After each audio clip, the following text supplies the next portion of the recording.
Hi everyone, welcome to the lesson for Footprints by Tommy Emmanuel. First, a quick thank you to the top tier patrons and a reminder that only the first 2 parts will be released on YouTube. For full access, please head over to my Patreon page. As always, the tab and notation file is available through the music notes link down below in the description.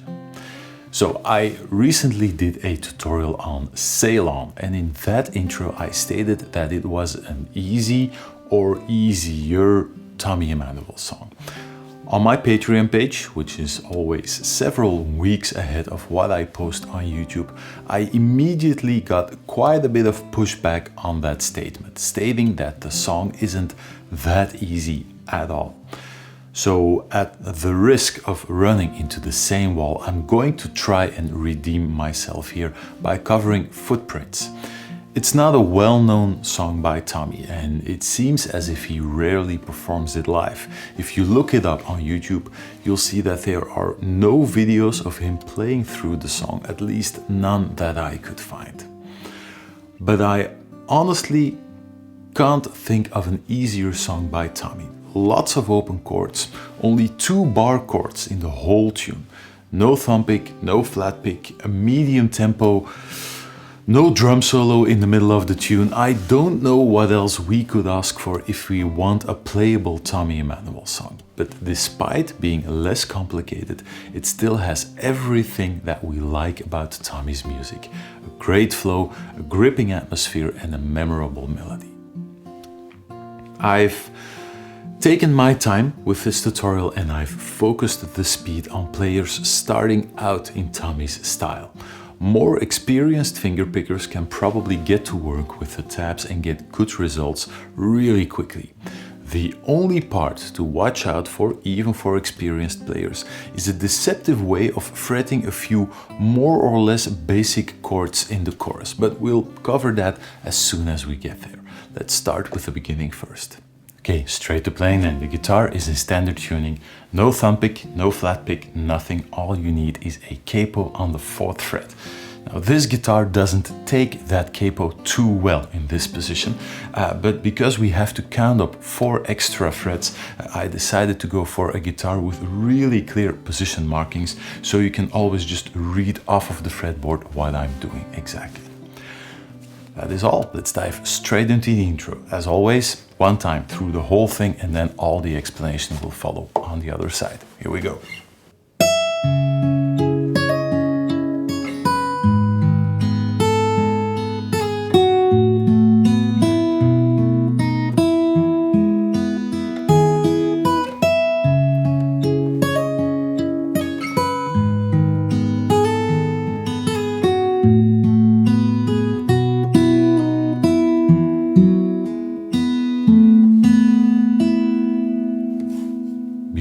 What a beautiful intro.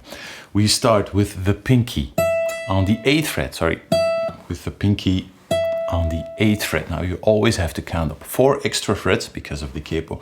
So on the guitar, this is the 12th fret. Now this will also be the highest that we're ever going to go up on the fretboard. So pinky, 8th fret on the high E string, then a bar across the 5th fret. You only need 2 strings, G string and B string, and you add the ring finger to the 7th fret. So 7th fret, 5th fret, 5th fret, 8th fret, all counting up 4 frets because of the capo.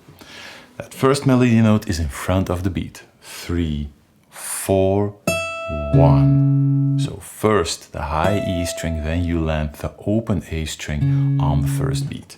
3, 4, 1, 2, just thumb on the open A string, thumb on the D string, and then index finger, middle finger, G string and B string.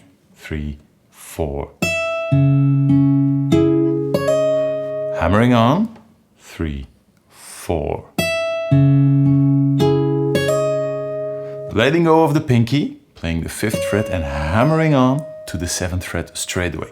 These hammer-ons and pull-offs will be different each and every time. So these are the things that Tommy plays around with. One more time.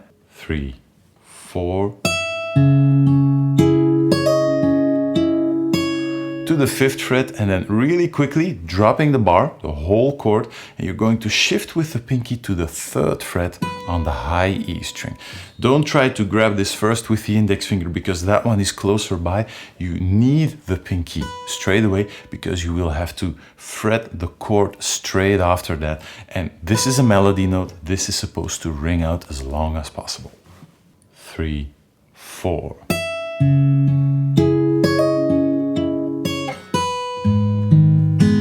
So we're holding down the pinky, 3rd fret on the high E string, and we fret an E minor chord.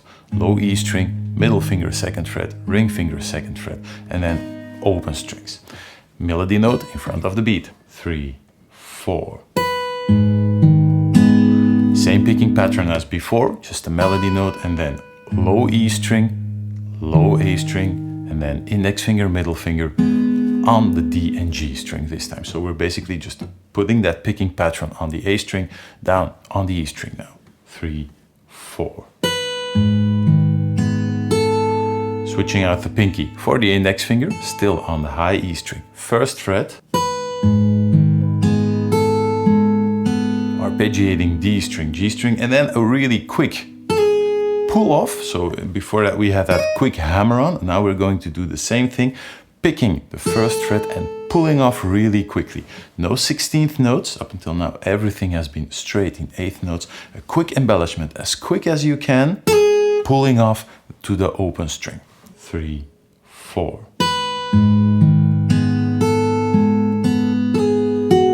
Putting down the pinky on the 3rd fret B string this time. And now we're going for the thumb over the side of the neck. Again, that pinky, that note under the pinky has to ring out across the bar line. Then we're going for the thumb over the side of the neck. 1st fret, alternative will be shown in just a second. And you will only need the ring finger on the 3rd fret on the D string. So 1st fret, low E string, thumb, 3rd fret, D string with the ring finger, open G string, and then the pinky will remain on the 3rd fret for just the first few beats.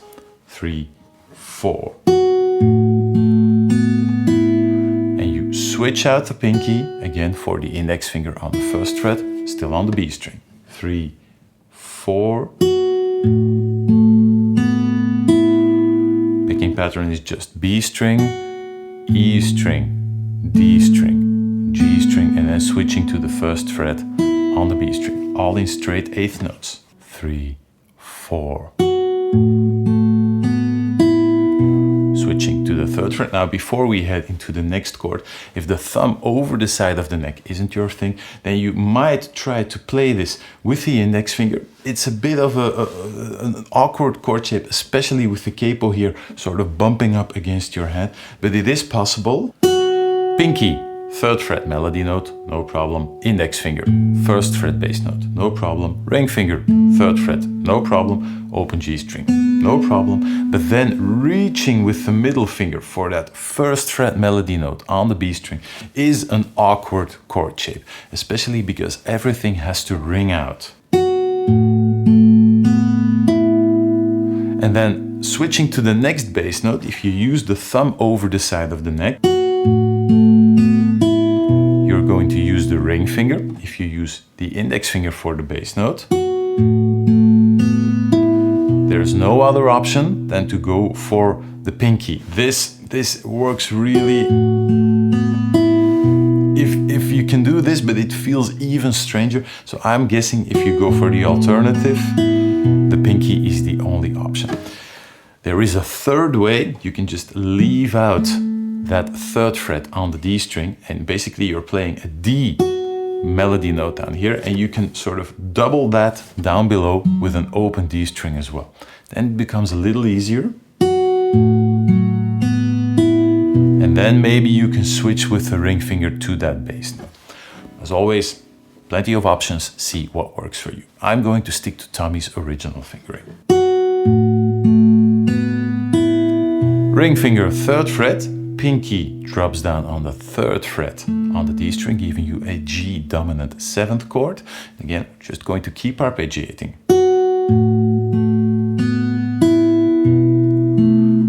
Open B string, and you put the index finger right back down, heading into a C chord.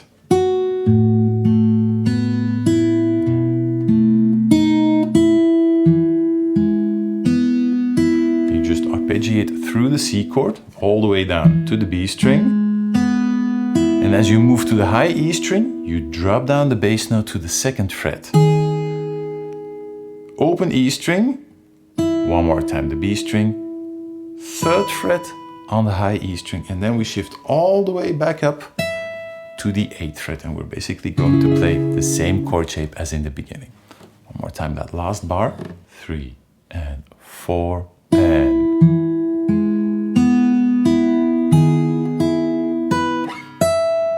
and back to the A minor chord. Those were the first 4 bars. Let me play them one more time, really slowly, all the way through. 3 and 4.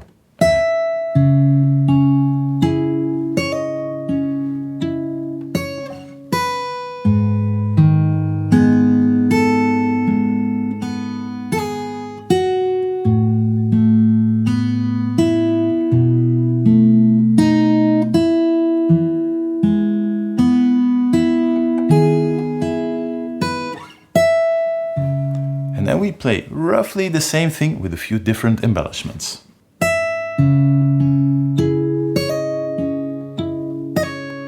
And the first time around we just played 5th fret, 3rd fret. Now before that 5th fret we're going to play another one of those really quick pull-offs. Just picking the 7th fret and pulling off as quickly as we can to the 5th fret.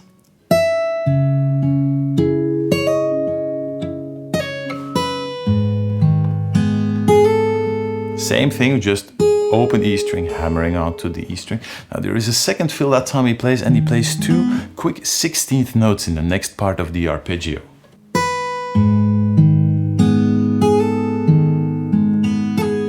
See, just all the way at the end, just that D string, G string, still holding down the chord, is twice as fast. But he only plays this one time. So if you forget this or it's giving you trouble, then just leave it out. Stick to the same arpeggio we learned in the first 4 bars. I'm gonna count along just one time. 3, 4. 1, 2, 3, 4. See, so those 2 extra quick notes in between there. One more time. 3, 4.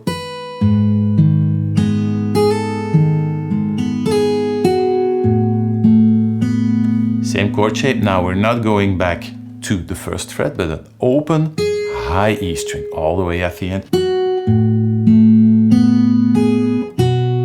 Switching to the G chord, so it's just melody note in front of the beat, E string, D string, G string, open E string. So it's easier to play this with the index finger too.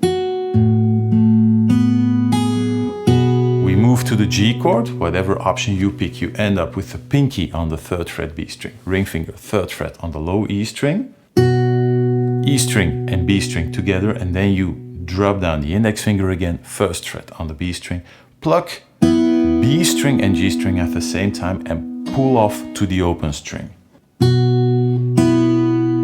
To the open B string, index finger back to the 1st fret on the B string, and we're back into a C chord with a small hammer-on from the open D string to the 2nd fret with the ring finger.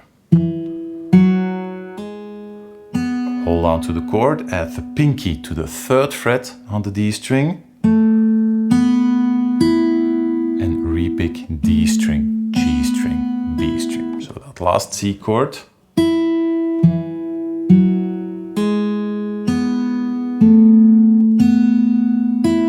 And you end up on a C sus2 chord. C sus4 chord, not sus2.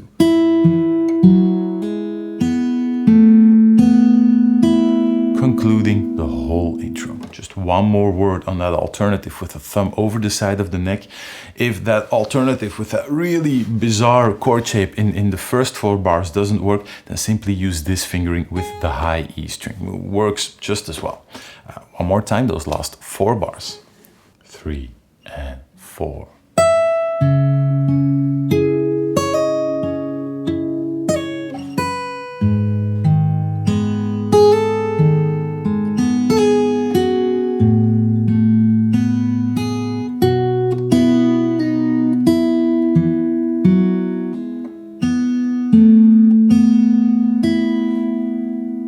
That was the full intro, so those last 4 bars. Let me play through the whole thing just one more time, and it's time to dive straight into the verse. One more time, the whole intro.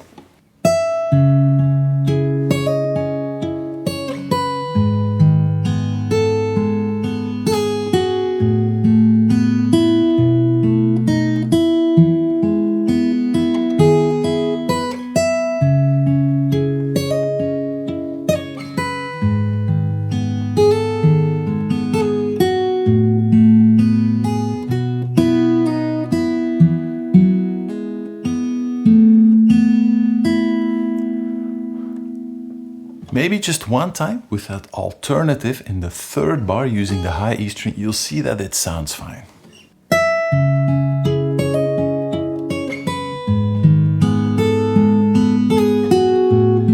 Alternative.